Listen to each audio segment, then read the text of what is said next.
Students synthesis की exercise कर रहे हैं। एक्सरसाइज करोगे तो सारे तीनों तरह के कॉन्सेप्ट आपके क्लियर हो जाएंगे। देखिए, पहले शुरुआत में मैंने 2007 के अंदर आरबीएससी में जो 2 क्वेश्चन आए वो लिए, उनमें दोनों में सिंपल बनवाया था। यानी इन सेंटेंसेस को आपको सिंपल बनाना है। सिंपल बनाने का मतलब आपको क्या करना है, एक तो ये वर्ब है, ये नहीं आनी चाहिए, और एक ये नहीं आनी चाहिए। अब इसमें आप ये he sent his son to America या USA, he wanted to educate him, जब दूसरे सेंटेंस के अंदर मकसद और उद्देश्य हो तो वो सेंटेंस अगर सिंपल बनाया जा रहा है तो वो बनेगा इन्फिनेटिव से। एक बात, सिंपल लिख दिया तो आपको इन्फिनेटिव करके बनाना है, सिंपल ना भी लिखे सीधे इन्फिनेटिव का लिख दे तो आपको वैसे करना आ ही जाएगा। तो इसमें आपको करना क्या है, he sent his son to America, पहले वाले सेंटेंस में आपको कुछ भी परिवर्तन नहीं करना है। फिर जब इन्फिनेटिव से अगर आप जोड़ते हो तो ये पता करोगे इसका जो काम करने का मकसद क्या था, उद्देश्य, आशय क्या था। आशय था उसको टू एडुकेट करना, है ना। तो एडुकेट करने से के लिए टू प्लस वर्ब की फर्स्ट फॉर्म इन्फिनेटिव हो जाएगी। तो he sent his son to USA to educate him, और ये चीज हट जाएगी। इस तरह से पहला सेंटेंस हो गया। दूसरा देखिए, Naveen is tired, he needs rest. Simple बनाना है। इसके आगे ये भी लिखा जा सकता है सिंपल से बनाओ, इसके आगे ये भी आ सकता है कि पार्टिसिपल का प्रयोग करके बनाओ, ठीक है ना। अब पार्टिसिपल का प्रयोग करके बनाओ, सिंपल बनाओ, तो क्या करोगे, मैंने ये बताया था आपको, अगर पहले सेंटेंस के अंदर इज, आर, एम, वॉज, वर होगी तो आप क्या करोगे, और ये सब्जेक्ट एक ही है तो सेंटेंस बीइंग से शुरू हो जाएगा। ये बन जाएगा बीइंग टायर्ड, बीइंग टायर्ड। अब ही यहां आ गया, ही नीड्स रेस्ट, वैसा का वैसा आ जाएगा। कितना आसान है। अगर पहले वाले सेंटेंस में इज, आर, एम, वॉज, वर है, सिंपल बना लिया आपसे या पार्टिसिपल का प्रयोग करके बना लिया तो बीइंग से कर दो। दूसरी ये सेंटेंस देखिए, it was his birthday, we congratulated him, simple से बनाना, पार्टिसिपल का प्रयोग करके भी बना लो। अब देखिए, इसके अंदर नवीन था और ही था, एक ही चीज थी। यहां इट अलग है और वी अलग है, तो हम क्या करेंगे, वॉज अगर आता है तो आप देखिए इसके आगे वर्ब की थर्ड फॉर्म तो नहीं है, थर्ड फॉर्म होगी तो वो पैसिव का सेंटेंस होगा, है ना। तो इसके अंदर क्या करना है आपको कि इट और ये अलग अलग है, तो इट बीइंग, यहां आप करोगे इट बीइंग हिज बर्थडे, ये it being his birthday we congratulated him. यानी यहां पहले इट, इसमें सीधा बीइंग आया, इसमें इट आया, क्योंकि ये सब्जेक्ट अलग अलग थे, इसमें अलग अलग है, इसमें सेम थे। ये देखिए, she went to garden, C pluck flowers, बनाना किसमें, she went to garden, C plug flower. अगर इसको कंपाउंड बना लिए, अगर आपको कंपाउंड के लिए बोल दिया जाए, सिंपल के लिए बोल दिया जाए तो अलग अलग चीजें होंगी। अगर सिंपल के लिए बोला she went to garden, C plug flower, तो अगर यहां पर एक वर्ब अगर आपको लेना है तो क्या करोगे आप, पार्टिसिपल का प्रयोग करोगे, तो going to garden, C plug flower, ठीक है। या है, सॉरी, इसमें इसकी वजह से ये काम हुआ है। या अगर आपको मान लीजिए कंपाउंड बनाना है तो एंड से जोड़ सकते हो आप, she went to garden and plucked flowers, या एंड सी प्लग्ड फ्लावर्स हो गया। कंपाउंड के अंदर क्या करोगे कि जैसे आप इनका काम में लोगे, फॉर एंड नोर बट और यट और सो, ये कंजक्शन आप लोगे। कंपाउंड बनाना है तब तो ये ले लोगे, तो हम यहां इसको कंपाउंड बना रहे तो दोनों के बीच में एंड का प्रयोग करके कर सकते हैं। अगर कॉम्प्लेक्स बना लिया जाता है तो कॉम्प्लेक्स का आप और देख लीजिए, कॉम्प्लेक्स में आपको क्या करना हो, इनको छोड़ दो, कॉम्प्लेक्स में जितने भी WH वर्ड्स है ना वो तो सारे, इसके बाद में इफ हो सकता है, अनलेस हो सकता है, ठीक है ना, या एज भी हो सकता है। इनका प्रयोग करके तो आप कॉम्प्लेक्स बना सकते हो, इनका प्रयोग करके आप कंपाउंड बना सकते हो, और सिंपल के लिए बड़े अलग अलग जो इन्फिनेटिव है या एडजेक्टिव है इनका प्रयोग करके बना सकते हो। The sun set, the stars came up in the sky. The sun set, अब इसमें फास्टनेस है, फास्टनेस कैसे, इसकी वजह से ये काम हुआ है।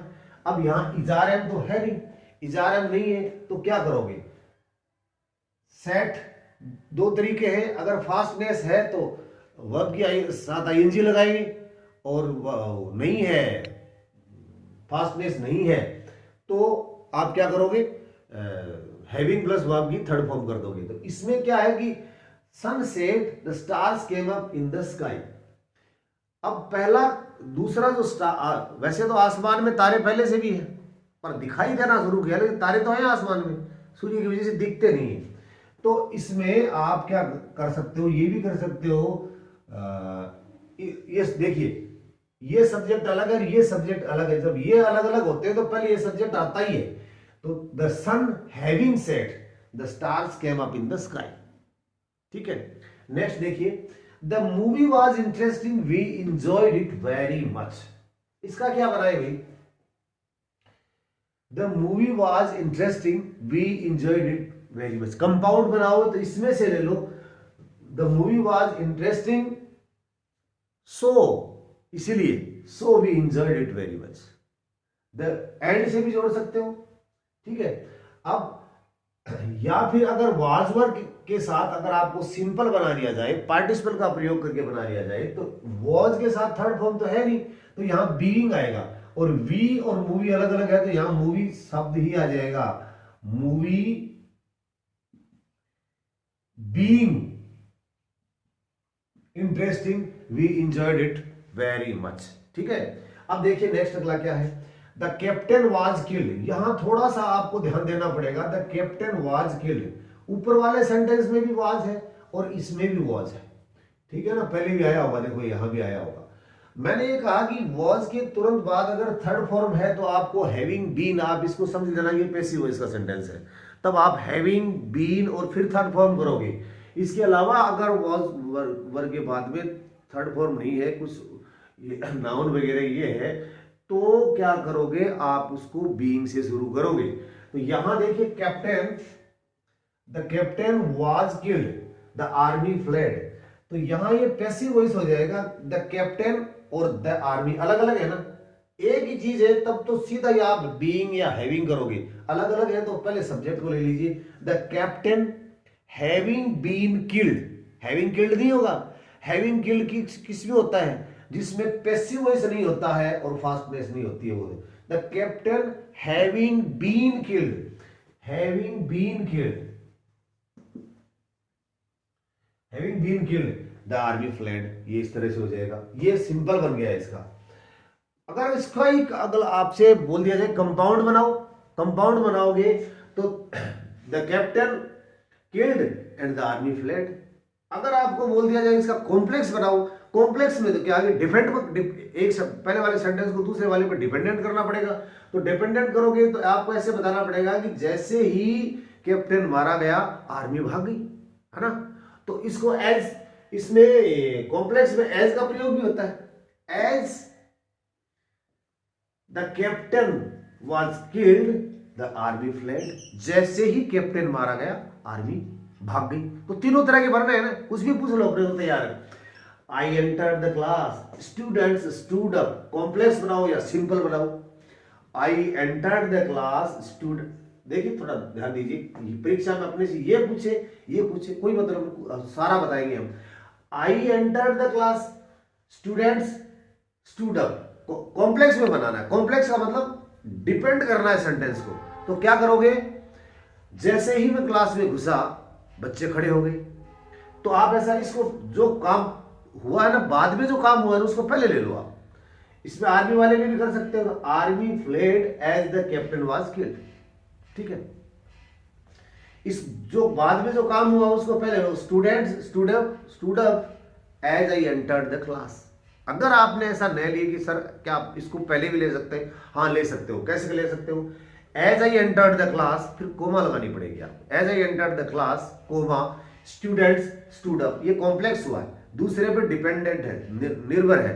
अब इसका सर ये नहीं पूछ के सिंपल पूछ लिया, सिंपल पूछोगे तो क्या करोगे, entered the class student student, ये इस दूसरा काम इसकी वजह से हुआ है, इसमें फास्टनेस है, जब फास्टनेस हो तो क्या होगा, वर्ब के आईएनजी लगाएंगे, है ना। ये सब्जेक्ट और ये अलग अलग है। तो I entering the class, I entering the class, ING बताया था ना। I entering the class, students stood up, ये बन गया सिंपल। ठीक है, देखिए chief guest arrived, students welcomed him. इसका कंपाउंड बनाओ, इसका कॉम्प्लेक्स बनाओ, इसका सिंपल बनाओ। तो सिंपल कंपाउंड बनाओगे तो एंड से जोड़ सकते हो। तो chief guest arrived and all the students welcomed him, हो गया, बहुत सिंपल है। कॉम्प्लेक्स बनाओगे तो इसको जो दूसरे काम को पहले वाले काम को दूसरे पर डिपेंड करना पड़ेगा कि जैसे ही चीफ गेस्ट पहुंचे बच्चों ने उसका स्वागत किया, ये करना पड़ेगा। तो वही है, एज पहले लगाओ या आगे लगाओ। As the chief guest arrived, students welcomed him, है ना। Students welcomed him as the chief guest arrived, ये डिपेंडेंट है, ये कॉम्प्लेक्स बन गया।